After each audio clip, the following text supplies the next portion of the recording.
Yo, it's your boy Dctree, and this is Dctree-Nation, the channel on YouTube that covers hoops and heroes. And today we're talking heroes. We talking the Intergalactic Empire of Wakanda coming to an end, baby. And because it came to an end, I had to make a video, my top 5 covers from this series, baby. My top 5 covers to this series, man. Like I said before, I love this run. Some people had an issue with it. I loved it. I loved the finale, man. The finale had me more hyped than Superman was when he learned to fly. I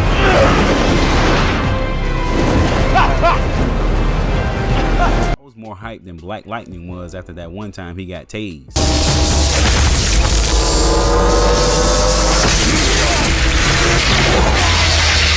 Listen, I was more lit than a Luke Cage and Iron Fist combo, baby.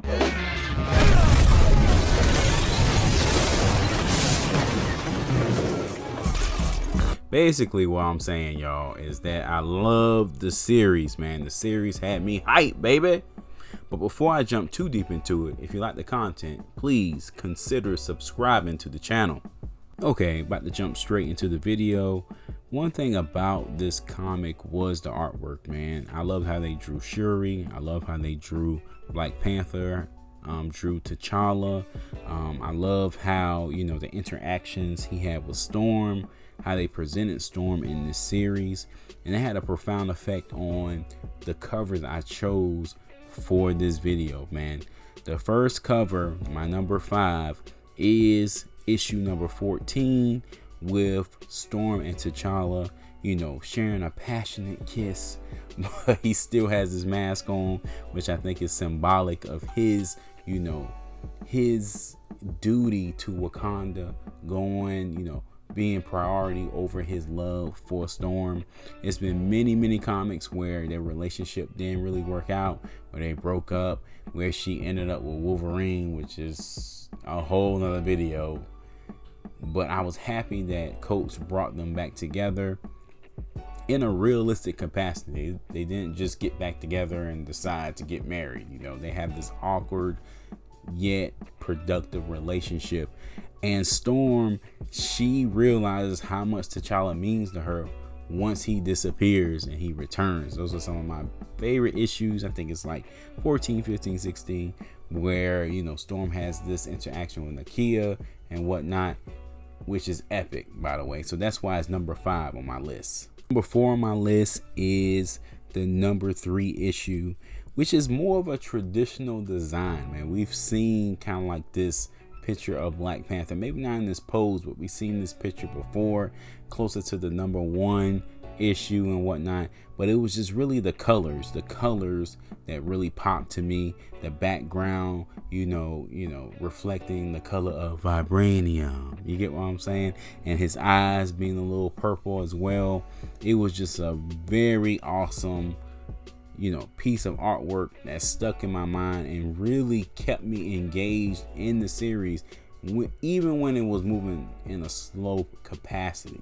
It was a little slow at first. That's one of the criticisms of the work, but this issue kind of pulled me back because it was just so awesome looking. The next issue is number 24, man. And number 24 was a special issue. It didn't have a whole lot of dialogue. It was just straight action in this issue. And it brought together all the black superheroes that you can bring. And this is something I hope the MCU does at some point. Misty Knight, Luke Cage, and so forth. Storm. You get what I'm saying? So many black heroes all on the same cover, all in this issue. I gotta tell you, man, that's why I had to put this on this list. Satisfying cover, having Black Panther, arguably the biggest black superhero ever, leading the pack, man. And it was so symbolic for these characters to come to Wakanda and help, you know, T'Challa win back his country, man. And I can't wait to see what the MCU does with that type of rhetoric, with that type of storyline. You know, I know it has to come in some capacity. You know, they're gearing up for something big for the black community. If you see, you know, the Falcon and Winter Soldier, the new Captain America, they're gearing up to take care of us, hopefully. So this issue had to be number 3 on my list.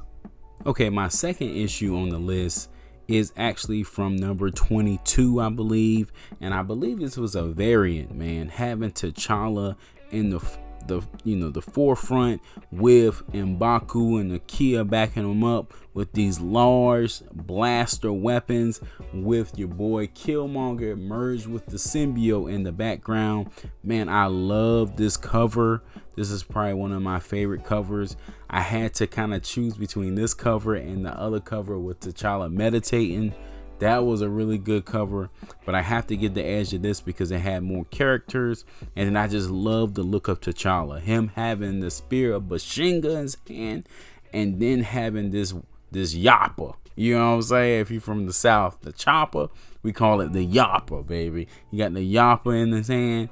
This was a badass cover, man, and it just missed being number one on my list. One of my favorite pieces of artwork. If I can get this blowed up, into a poster, that would be great. And the final cover on my list, you probably guessed it from the thumbnail on this video, is number 25. And I got this listed for so many reasons, man. It's so many reasons why I like this cover. So many reasons why I feel like this is a supreme cover in the comic. Is the fact that you have the battle damage T'Challa. You get what I'm saying?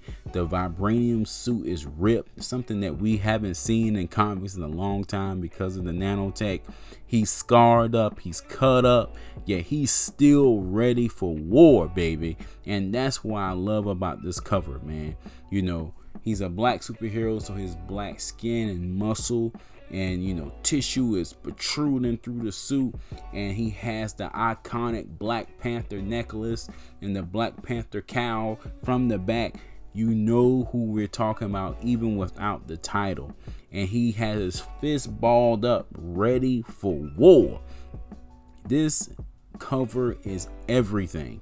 And then you have in the background the ships from the Killmonger's empire on the way to destroy the Golden City, yet T'Challa is looking at it like, hey, you get what I'm saying?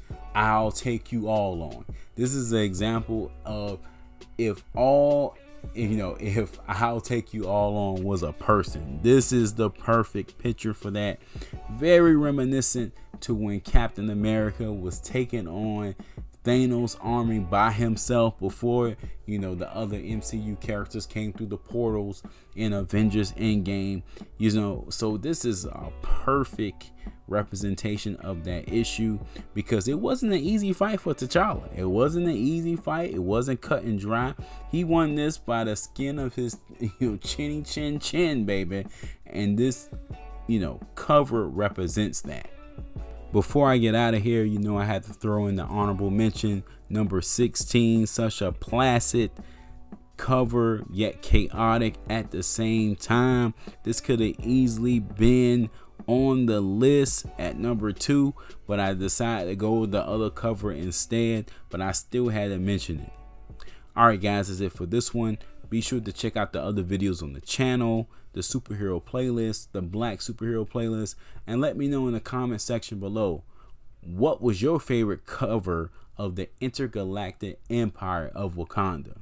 Thanks for watching, guys. I will catch you in the next one.